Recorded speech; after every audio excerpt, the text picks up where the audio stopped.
Bonjour Sophie. Merci à toi d'avoir accepté cette interview. Tu es vraiment l'experte au niveau de la prospection commerciale. Tout à l'heure, on parlait quand on était en off de la notion de l'argent et du fait d'arriver à vendre, de mettre de la valeur sur le produit ou le service que l'on vend.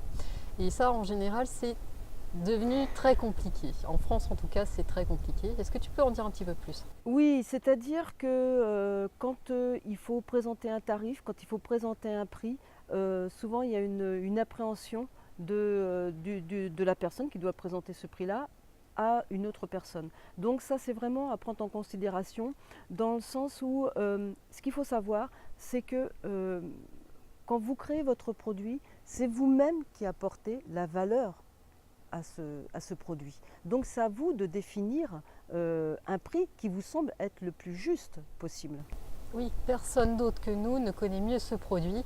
Et même le client à qui on le présente ne sait pas tout ce qu'il y a derrière, les matériaux, la qualité des prestations. Donc effectivement, il n'y a que nous pour pouvoir définir ce prix.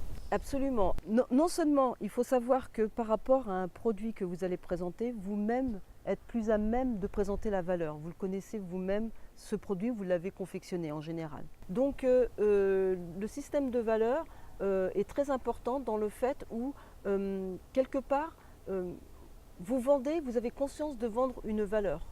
Donc il faut vraiment avoir pleinement confiance. Et pour avoir souvent pleinement confiance, pour oser mettre un prix par rapport surtout aux prestations intellectuelles, parce que ce n'est pas évident, faire quelque chose qui n'est pas forcément palpable, il faut en fait créer une différence d'avec vos concurrents.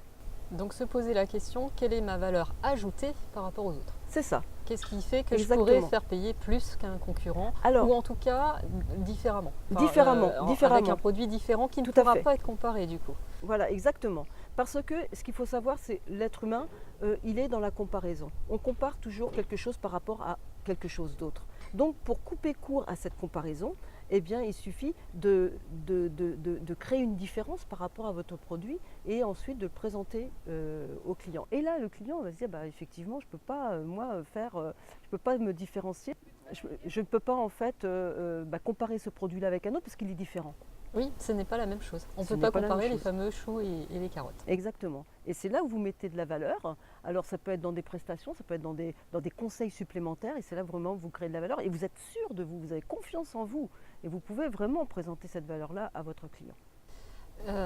Est-ce que tu aurais 3-4 conseils simples que les personnes qui font de la prospection commerciale pourraient mettre en œuvre pour que ce soit plus simple, plus facile, en tout cas pour passer plus facilement à l'action? Oui, alors moi le conseil que je donne vraiment très très régulièrement, c'est effectivement, il y a toujours une appréhension d'aller vers l'inconnu, toujours le refus du non, etc., etc.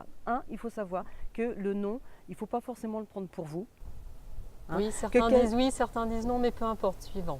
C'est la devise du commercial. Ça, alors c'est next, peut-être, mais on le garde quand même de côté parce qu'on y reviendra à un autre moment. Ce qu'il faut savoir aussi quand vous êtes dans la prospection, c'est que le contact en face de vous, eh ben, il vit aussi comme une agression. C'est-à-dire qu'il peut aussi bien avoir autant peur que vous lorsque vous l'appelez au téléphone ou alors que vous allez frapper à sa porte. Il ne sait pas, tous les deux vous êtes face à face et vous êtes inconnus l'un pour l'autre. Donc les équivalences sont les mêmes, vous êtes à 50-50.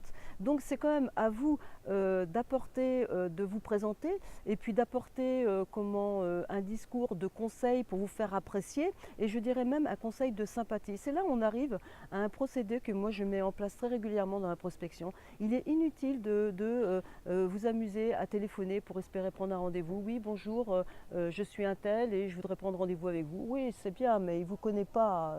Voilà, ça ne se passe pas tout à fait comme ça. Donc, l'idée, c'est vraiment de créer des outils pour d'abord qu'il y ait un échange, vous mettre en relation avec le contact pour qu'il puisse déjà vous connaître. Et là, on va travailler vraiment sur le levier de la sympathie. Et ça va être très important parce que plus vous engagez une relation de façon régulière avec un contact, et plus à ses yeux, vous deviendrez sympathique. Donc ça va être très intéressant quand ensuite vous allez prendre votre téléphone ou vous allez frapper à sa porte parce qu'il ne sera plus un inconnu, ni pour vous, et lui ne sera plus non plus, vous ne serez plus un inconnu pour lui. Et ça va avoir une autre définition quand après vous allez engager la phase de découverte. Alors moi, ce que j'avais trouvé intéressant quand on a échangé tout à l'heure, c'est que tu disais, finalement, le but du jeu, c'est de connaître, ou en tout cas de nous faire connaître du client avant même qu'on aille faire sa connaissance. Et comment on peut se faire connaître avant d'aller toquer aux portes, avant de prendre le téléphone? Enfin, c'est quoi l'astuce finalement?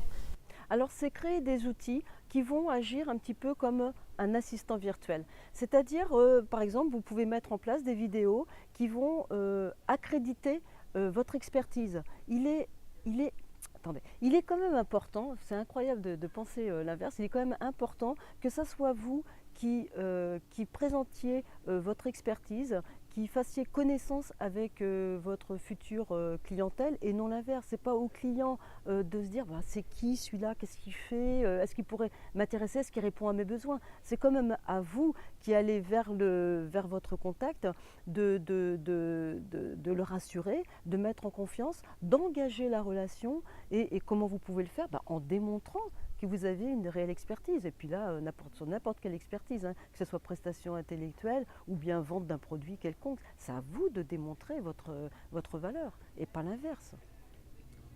Merci beaucoup Cécile pour tous tes précieux conseils. Merci à vous. Pour ceux qui voudraient en savoir plus et mieux te connaître, donc tu as un blog qui s'appelle L'Éplucheur Commercial, l'adresse sera affichée en bas d'écran. Oui. Il faut quand même savoir que ton blog, il y a 17 000 personnes qui le suivent quand même chaque mois. Oui. Donc c'est que tes conseils sont vraiment pertinents et apportent vraiment quelque chose aux gens qui sont dans le commercial. Donc si vous avez besoin d'aide, besoin de conseils, Cécile, elle est fabuleuse et c'est vraiment très très concret. À chaque fois, ce sont des petits détails, mais ça fait son effet. Et notamment, tu m'as dit tout à l'heure, il y a une vidéo sur YouTube sur la téléprospection. Oui. Il y a eu plus de 40 000 vues. Oh, donc, oui, pour oui. qu'il y en ait autant, c'est que vraiment, elle vous lâche du lourd. Donc, allez-y, prenez contact avec Cécile, allez voir ce qu'elle fait. C'est du top du top. Vous avez là le meilleur en termes d'expertise dans la prospection commerciale. Donc, merci allez-y. Sophie, puis merci à tous. Merci à toi.